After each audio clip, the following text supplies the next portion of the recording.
The Chenier Plain is one of the most globally significant ecoregions that we have really in all of the Western Hemisphere. This is one in a million. We love our coast. We love the hunting, the fishing, the family atmosphere that it brings. This is a breach. Over the last 75 years, this 119,000 acre Chenier Marsh has been under assault. What are some of the major threats to this system? Sea level rise, saltwater intrusion. When you start cutting channels through an area, you change the internal plumbing. Hurricane Ike did a whole lot of damage. Also, there's always that threat of another oil spill. Our economy was hurt years ago, so we're trying to restore what we lost. Millions of birds migrate to this area in the wintertime. It's very important we maintain what we have, and the first step is to protect our coastline. There's no doubt that the stakes are high, and certainly complacency is not an option. So we're in the Houston, Port Arthur, Beaumont area of Texas. Some 50+% of the nation's oil that we produce here in the U.S., as well as our imported oil, is refined here in this particular area. It's also home to a large military base. Amidst all of this industrial complex is one of the most ecologically diverse and rich areas in North America. It's called the Chenier Plain, and it stretches from the Houston area all the way over to the southwest portion of Louisiana, some 5 million acres of wetlands and marshes. This is one of the most important areas for wintering waterfowl and wading birds and shorebirds in all of North America. It's particularly important as a larval or nursery area for finfish and shellfish. And of course, the marshes and dunes play a critically important role in the resilience of these communities as the first line of defense against storm surges in the Gulf of Mexico. When a storm comes ashore, the water hits this rough area, right? And that knocks the energy down. This is John Foray, and he's a wetland ecologist with NOAA. But when you lose the habitat, you lose that ability. And so saltwater intrusion is one of the largest factors that the Chenier Plain is facing as far as a detriment to habitat. And that the plant communities can't respond quick enough when the water changes from a fresh to a salt environment. Leads to plant death, leads to marsh breakup, and so it weakens the landscape as a whole. When you weaken the landscape, it reduces the storm surge buffer that happens. We're very, very dependent on this area because of the fresh water. And it is a beautiful day. This is Dow Gene Anderson, and Dow's a local resident here in the Chenier Plain and a hunting and fishing guide. Dow, why don't you tell us a little bit about what we're going to see today? We're going to see a levee that's breached in Sabine Lake in a 1,200 acre freshwater reservoir. Well, let's take a boat ride and go look at it. Let's do it.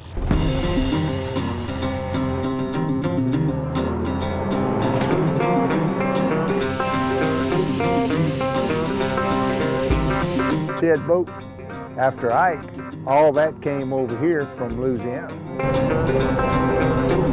You can see right there is a good example. Storm after storm, high tide after high tide, it just has over time washed away. And herein lies the breach. So how far in does the salt water actually penetrate into the fresh water? Well, with it going back and forth, it's going to keep going. So eventually this entire marsh is threatened. Sure, it's going to hurt, you know, the wildlife big time. We're on the inside, and you can see all kind of evidence of the damage that it's doing. You know, the high wind and waves from the storm energy, that will create erosion, you know, that lifts those plants away.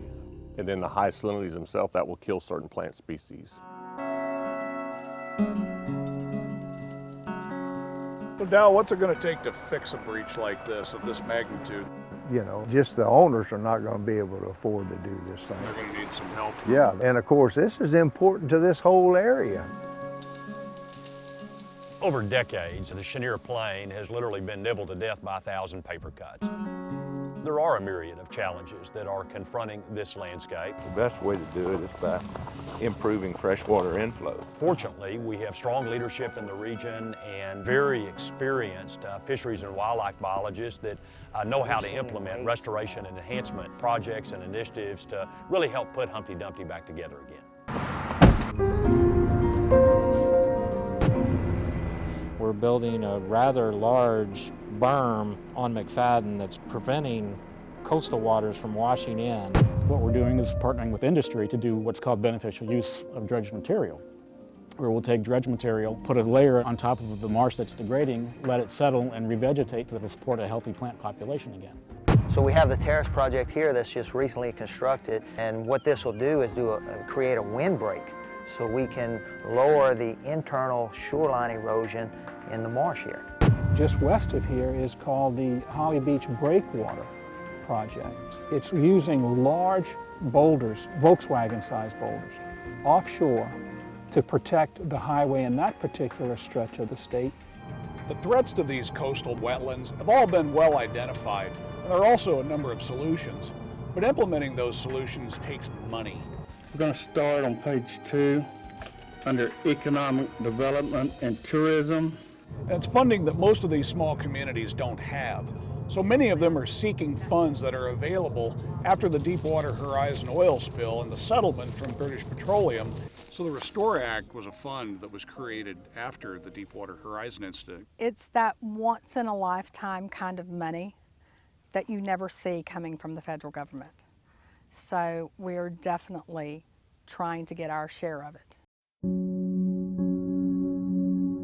You know, as we reflect upon this spill, it transpired in April of 2010. Over 1,200 miles of shoreline from Florida to eastern Texas were fouled and oiled by the spill. And certainly the Chenier Plain was deeply affected by this.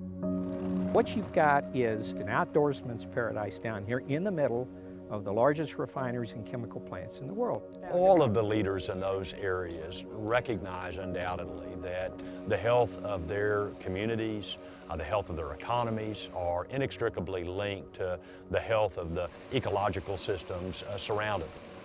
We're going up to the survivor tree.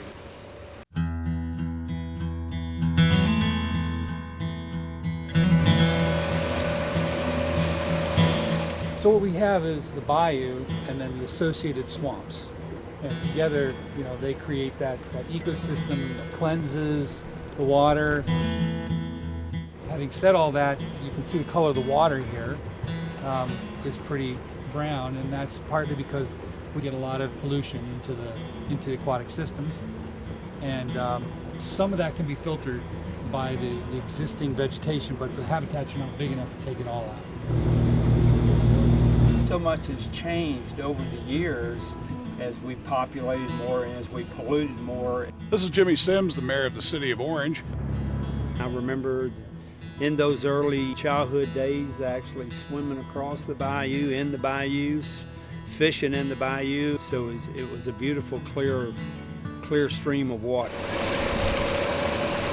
In Hurricane Ike in 2008, water came up to just to the last step on that house. Wow. To the top step. Hurricanes continually affect vegetation and the water streams.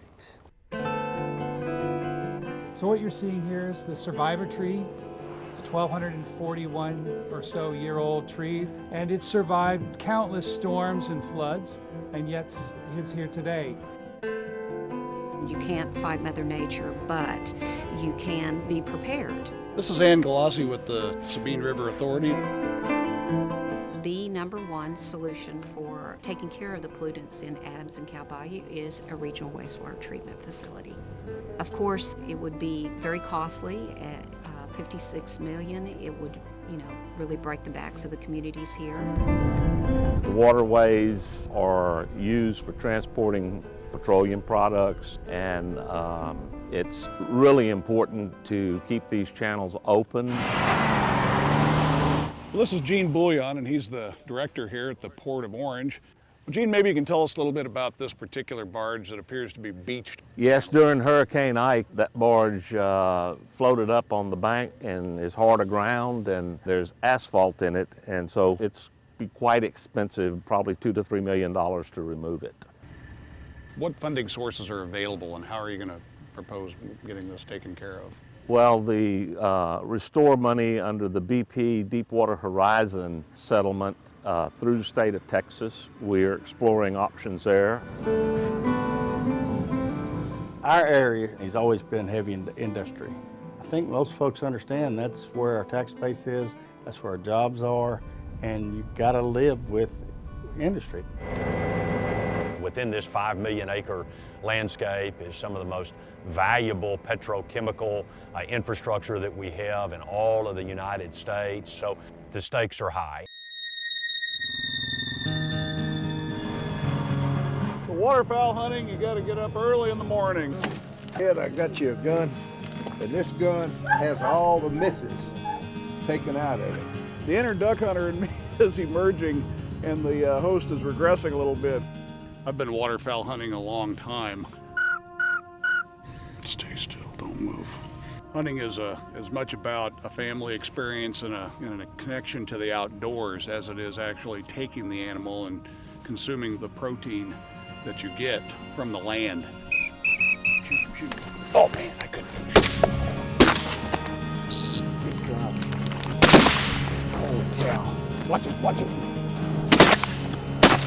There, I got him, finally. So if we lose this marsh, we really lose some of the tradition that's very important and the economy that comes with duck hunters coming into this area. I'm 75 years old. I've been hunting this area right here all my life. So it's very important, not only to me, but to the whole area, because we all depend on it.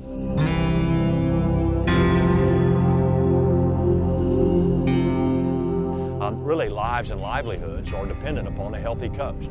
And so it's critically important that we use this opportunity to invest further in it and help to rebuild and restore and enhance these natural systems, which are so critically important to the future of these communities now and to come.